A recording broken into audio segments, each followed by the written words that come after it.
In this video, we're going to demo the Menu Builder application. The video will cover how to set up the two primary menus available to assist navigation in the intranet. Ensure that your profile is an application administrator of the Menu Builder application before getting started. Let's start with the application list. The icons that appear for each user are set by application administrators of Menu Builder. Each icon will open the front end of the corresponding application and acts as a quick link for users to access these areas. The icons users see listed here should be relevant to them, the tasks they need to perform, and any areas you would like them to engage with in general. Most applications will be fine for everyone to see, but you can hide applications that are not being used or restrict application visibility to certain groups or administrators. You can configure the application icon permissions from the admin side of the Menu Builder and in the Applications tab. All applications will be listed. Click the key symbol to open the permissions and confirm or update which users, roles, or groups can see the icon in their list. Review each application icon and update the permissions as required. The permissions that you're granting here will only allow the user to view the front end of the application. It will not change any permissions relating to the functionality within the application, nor will it grant them access to the admin side of the application. An important icon to review permissions for is the admin icon. This is used to give application administrators access to the admin sides of applications. Subsequently, only administrators should be able to see this icon. Check this on your site and ensure only administrators are entered here either individually or via a role or group. As mentioned, however, even if a user has permission to view the admin icon, when they click on the icon, they will not necessarily be able to interact with the admin application settings. So while you might have granted them permission to see the icon, you've not granted any permission for them to interact with the contents of the application. Further to this, your team can identify any other icons that should be administrator only and implement permissions that will allow only admin users to see these icons. Appropriate applications for this will depend on how your site is used, and it's at your team's discretion. Rather than simply leaving a user out of permissions to view an icon, there is the ability to toggle visibility settings for everyone regardless of permissions set. Toggle the application icon visibility for everyone by clicking on the eye symbol. If an icon is hidden, that means no one can see it in the application list. This will not prevent access in totality, as users can open applications in other ways, for example via direct links in bookmarks, emails, or documents.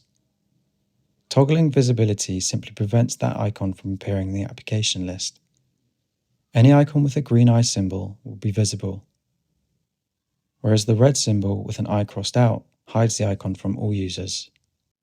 Change the order of icons displayed in the list using the drag and drop feature.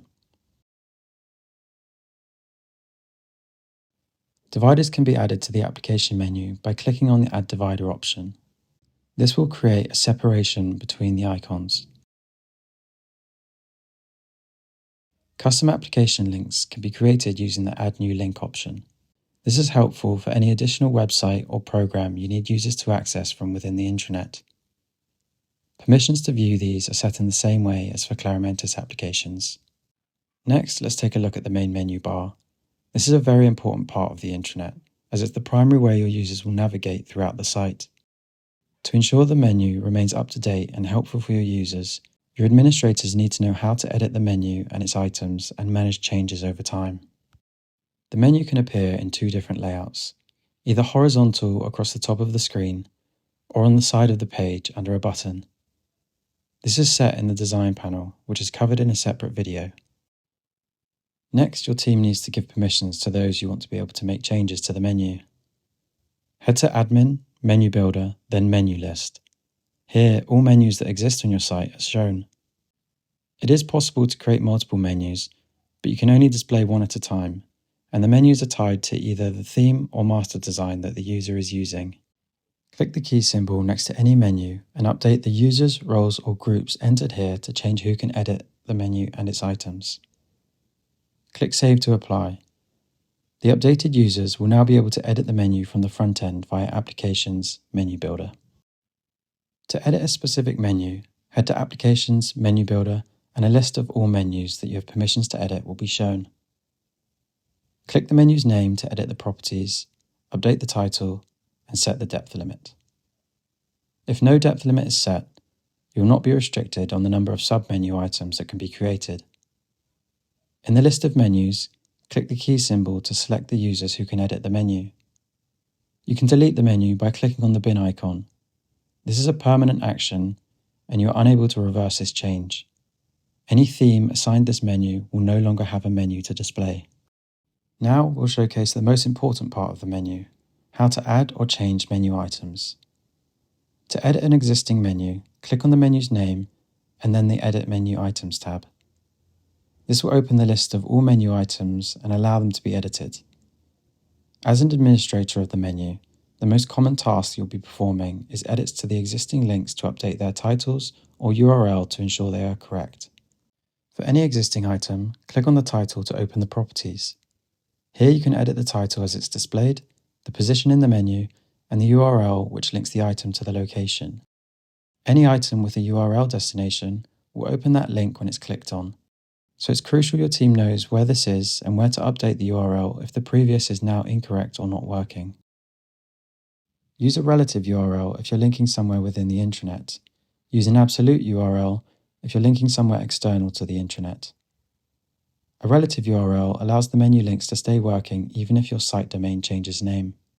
You can change the order of the item in the menu using the index field or using the arrows. The visible field allows you to toggle the visibility of the item. Select whether the item should open in a new tab when clicked. Click Update to save changes. On the Edit menu page, click the three dots to see further options for each item. There is an ability to create a new submenu item, which would appear nested underneath it on the front end. You can also change the menu item's permissions. Users, roles, or groups entered here will be able to view this item in the menu.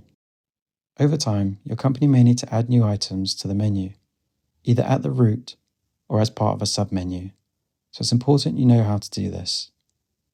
In the Edit menu area, to add a new root item, click Add New Item. Enter the details for this item, including the title as it should appear to users, the URL destination if applicable, and the position you'd like this to appear in the menu. Save this to create the item.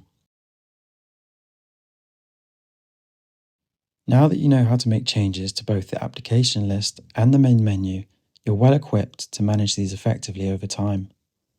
In terms of the next steps for your team, we would encourage you to confirm who is an application administrator of Menu Builder and give them permissions to edit all menus. Review application icon permissions to ensure that these are set correctly. Review the main menu bar items and confirm whether any changes are required. Document how the menu can be changed and share this with other administrators.